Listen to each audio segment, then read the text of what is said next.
Hello, everyone. Welcome back to 3 News Now. I'm Stephanie Haney. It's Thursday, August 13th, and today is a great day to have a great day. We've got your top headlines for you from WKYC.com and our WKYC app, getting you all filled in on everything you need to know here in Northeast Ohio. Thanks for choosing to be here. I really appreciate it. I don't mean to brag because I'm in a particularly good mood today because it's my Friday, but you're all very close to your Friday if it's not your Friday. So it's a great day to have a good day. Here's some of the things we're going to talk about today. It is a lot about sports today. We'll talk about what you can expect from Governor Mike DeWine's press conference happening this afternoon. Also, the question of, should parents let their children play fall sports? We have a doctor's professional opinion on the matter. You can take that into consideration. Ohio State University is advocating for an 8-game football season starting in January. So we'll tell you the details about that. There are some very interesting suggestions being put forth by Ohio State's head football coach. Also, Cleveland Clinic has come out with easy ways to boost your immune system, and some of them are very surprising. So we'll talk about those. And then we will celebrate International Left-Handed Day. Yes, there is a holiday for everything. So for all of you left-handed people out there, today is your day, August 13th. First up, let's talk about what to expect from Ohio Governor Mike DeWine's press conference today. DeWine said last week that he would be unveiling new guidance for sports this week, and he did not talk about sports on Tuesday. So sports is what we expect to see on the agenda today. Now, under the current order from the Ohio Department of Health, athletes in contact sports are required to follow very strict protocols if they are to have contests against other teams, and that includes coronavirus testing before the competition. Also, there are no spectators allowed to attend any competitions for contact sports. That includes high school, professional, and college level. We will also expect Governor Mike DeWine to unveil the new coronavirus risk map. So right now, there are 11 counties that are ranked level 3. That's the red alert. That is the second highest possible alert system in the 4-level advisory system that's been put out by Governor Mike DeWine. Currently in Northeast Ohio, Erie, Medina, and Cuyahoga counties are under a level 3 red alert. Last week, there were 13 counties under a level 3 red alert. And the week before that, there were 23 counties under a level 3 red alert. So those numbers have been going down. We'll get those more up-to-date numbers from Governor Mike DeWine today. So we'll see how many counties are at that alert. We don't have any counties right now that are at the level 4 alert, thankfully. And of course, we'll see the new COVID-19 numbers when those come out as well from the Ohio Department of Health. So when we're talking about these alert levels and talking about going back to school, lots of parents are wondering if they should let their children play fall sports, if they even get the option, because there's been lots of back and forth among the schools in Northeast Ohio on this particular question. Schools have been postponing seasons, postponing practices and extracurricular activities, and then they've been allowing practices and extracurricular activities.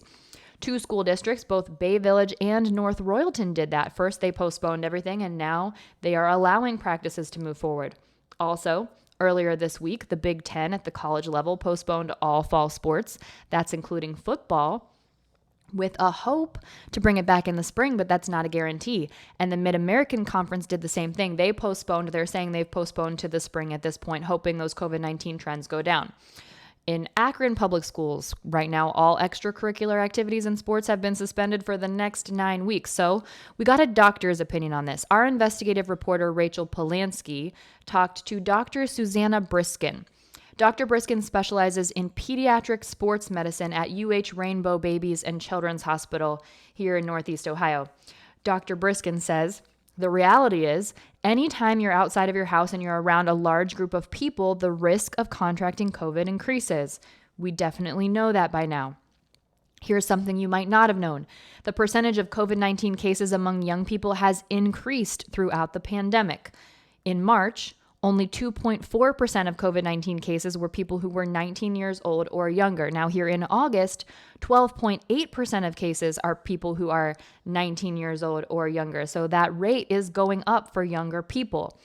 Dr. Briskin says she thinks that it's really about people weighing the risk factor and what you're willing to tolerate when it comes to letting your children participate potentially in fall sports.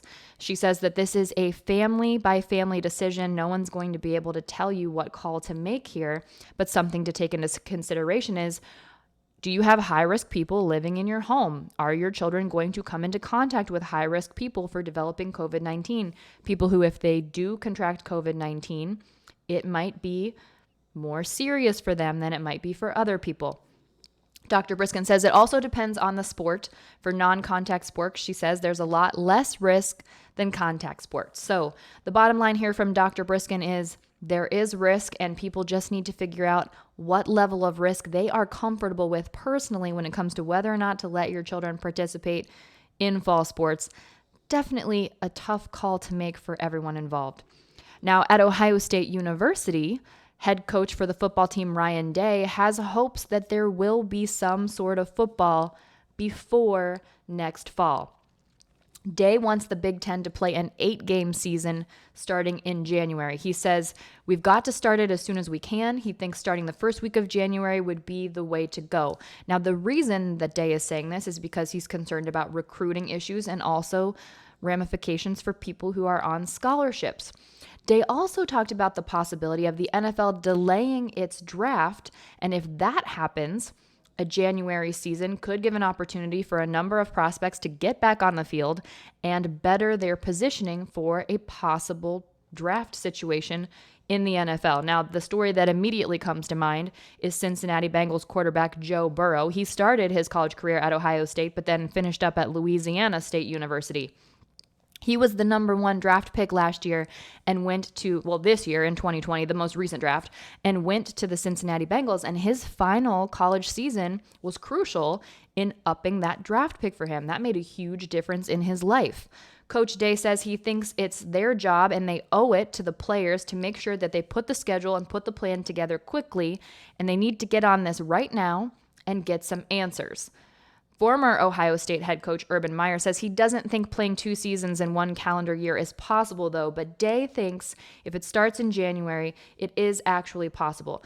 Day also floated an interesting idea of letting incoming recruits who enroll in college early to play in a January season without losing any eligibility for the start of the fall season in 2021. That's definitely an interesting possibility there. He also hasn't ruled out the possibility of playing other Big Ten teams that are willing to play, maybe not necessarily under the Big Ten umbrella, since the Big Ten has already decided to postpone the season. Day said the situation is fluid and they're going to continue to look at it, but he said that he is going to fight like heck for those players because they owe it to them.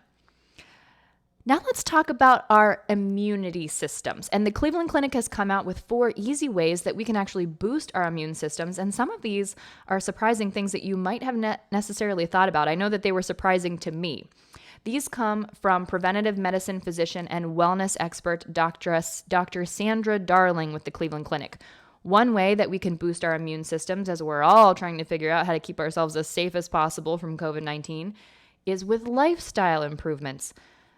7 to 8 hours of sleep, we know, is just a great idea in general, but that can also help us fight off infection, according to Dr. Darling.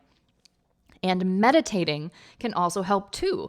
Even for just 5 minutes a day, the reason this helps is because meditation has been seen to reduce heart rate, blood pressure, and anxiety, and the reduction of those things has been seen to benefit the immune system. And exercising as well, as little as 10 minutes a day, helps our bodies function better, according to the clinic, when we are physically active every day. Now, up to 30 minutes per day is better, but when we talk about 5 minutes of meditation, when we talk about 10 minutes of exercise per day, we're talking about the bare minimum that would increase your immune system, according to Dr. Darling of the Cleveland Clinic. Here's another surprising one. Adjusting your attitude can also improve your immune system.